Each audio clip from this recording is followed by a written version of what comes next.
I want to start with this framework deal between President Trump and NATO Secretary General Mark Rutte. What might the framework of a deal look like, as alluded to by Trump and based on what you've heard?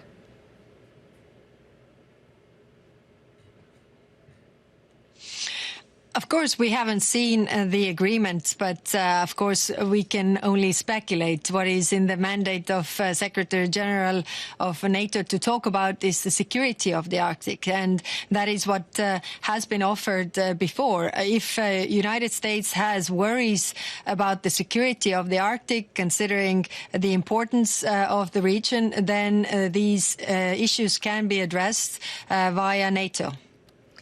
Is Europe comfortable with Mark Rutte, the Secretary General of NATO, negotiating on Denmark's behalf?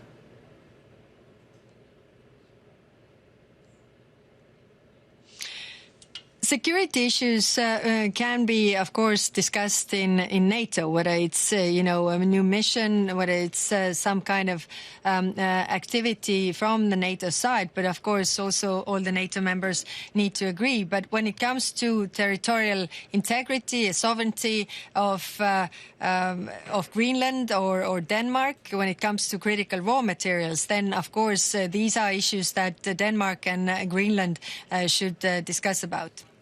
Right. The reporting shows right now that NATO will beef up security in the region to prevent encroachment by Russia or China. The U.S. would get mining rights and the ability to station missiles there. What is your confidence, Kaja, that this is enough for President Trump, that he won't press further for sovereignty of Greenland?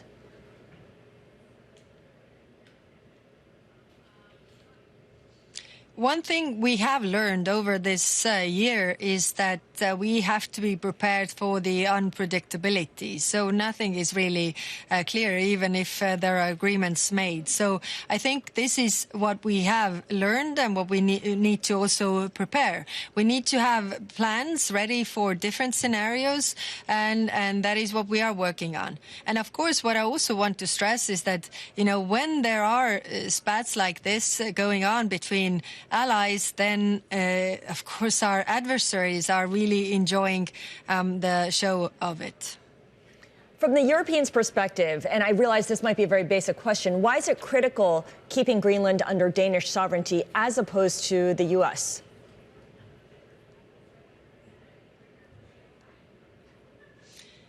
Because the Greenlandic people, have said that they want to be with the European Union, they want to be with Denmark.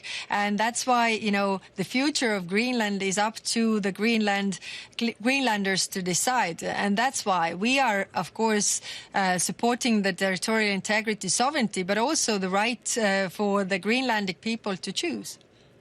Now, in response to President Trump's threats to take Greenland, Europe decided to freeze its trade deal with the U.S. Could you give us some color into that status of that trade deal? Is it completely dead in the water? Is it on pause? What would it take for Europe to take it up again, to move forward on it?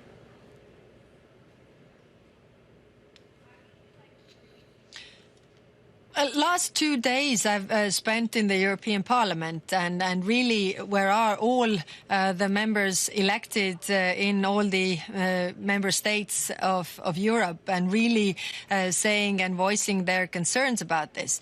The trade deal that was done in the summer, the argument behind it was that at least, our companies need security, need some kind of stability. Any deal is better than no deal, and this unpredictability.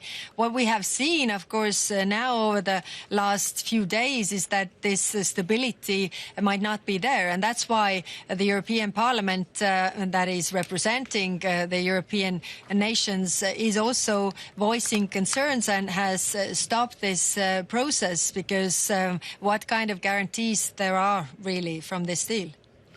Of course, we know also Volodymyr Zelensky, the Ukrainian president, ended up attending Davos because he flew there to have a meeting with President Trump. And while there, he has accused European allies of failing to halt Russia's actions and lacking the will to act as a real global power. What are the next steps for Ukraine, as most of the attention seems to be focused on Greenland right now?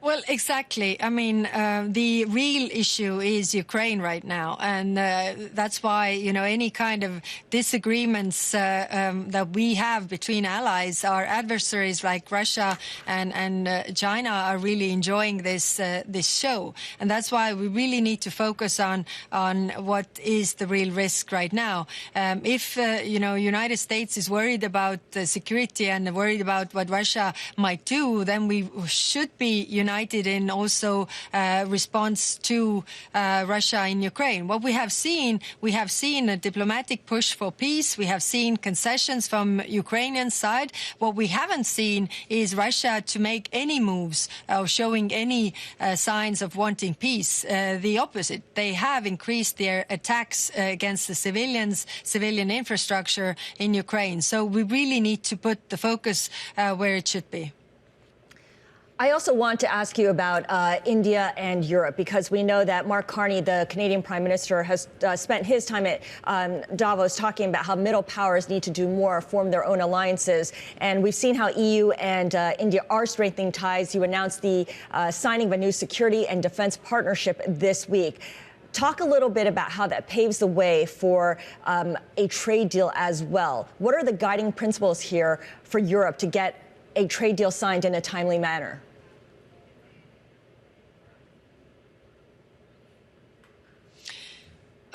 While, others are really taking down the bridges, then we are trying to build bridges with our partners all across the world. And we see the appetite also all across the world to build partnerships with the European Union, whether it's, Mercosur, whether it's India, whether these are other countries, to really diversify the trade portfolios that we have in order to be also stronger and more independent.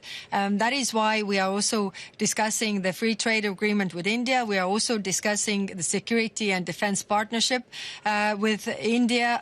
How can we build, these partnerships in order to really step up to the threats that we have?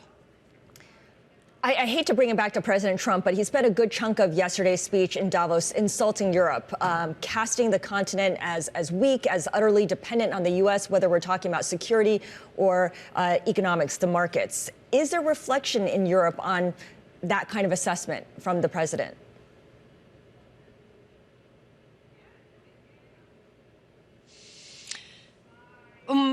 It is clear that the transatlantic relationship is not the same as it was a year ago, but Europe is not willing to junk 80 years of good relations for disagreements. At the same time, we need to be also more self-confident in our actions. And again, we are strong when we are united and acting in a unified manner, whether it's a question of economic security, when we are attacked, or when it's a question about the real security and defense that we are building. So yes, a lot of criticism, and Europe as a continent has been also very self-critical, and that also is a basis for the progress.